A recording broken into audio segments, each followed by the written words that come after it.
Hello বন্ধুরা, সবাইকে ধন্যবাদ।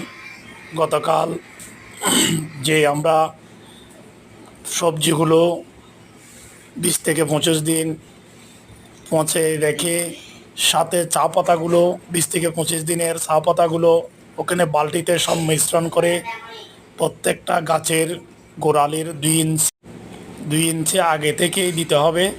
কারণ গাছের গোড়ায় যদি পড়ে যায় গাছ খুব দ্রুত মরে যাবে, কারণ বেশি ভিটামিন হয়ে যাবে।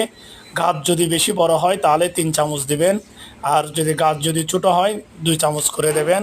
আমি যেই অনুপাতে দিয়েছি সেই অনুপাতে করে করে দেবেন। বেশি করে দিলেই মরে যাবে। এবং এরপরে 15 দিন পরে গাছগুলো আবার সুন্দর করে দেবেন। গাছগুলো ভালো করে নিড়ানি দিয়ে করে দেবেন। করে দেওয়ার পরেই আবার একই পদ্ধতিতে সে জৈব সারগুলো দেবেন। দেখা যাবে আর রাসায়নিক কোনো সার দেবেন না। আপনার গাছগুলো সবুজ থাকবে এবং লাল হবে না, হলুদ হবে না, ঝরে পড়বে না। বিশেষ করে গাছের ফুল এবং ফল বেশি করে ধরবে।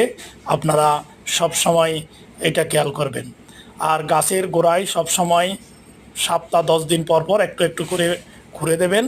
করে দেওয়ার পরেই দেখবেন গাছগুলো যেমন অক্সিজেন পাচ্ছে, অক্সিজেনের কারণে গাছগুলো তাড়াতাড়ি বড় হবে এবং ফুল এবং ফল হবে, গাছ আর হলুদ হবে না।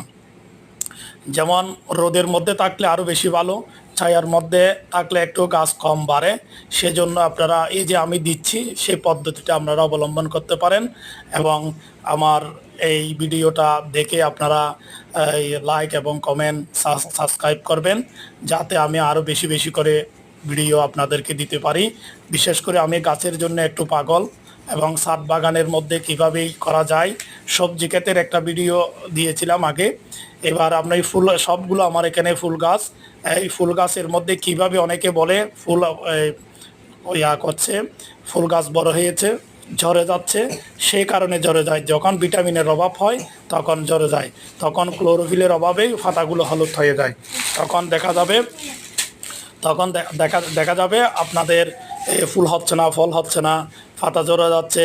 তখন এইগুলো দেখে এইভাবেই পদ্ধতিতে 20 থেকে 25 দিন সবজিগুলো পচাইয়ে রাখবেন।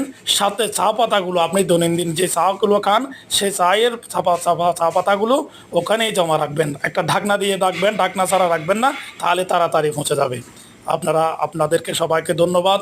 আমাকে একটু লাইক সাবস্ক্রাইব করবেন, যাতে আমি আরও উৎসাহিত হই, আপনাদেরকে আরও ভালো মানের ভিডিও দিতে পারি।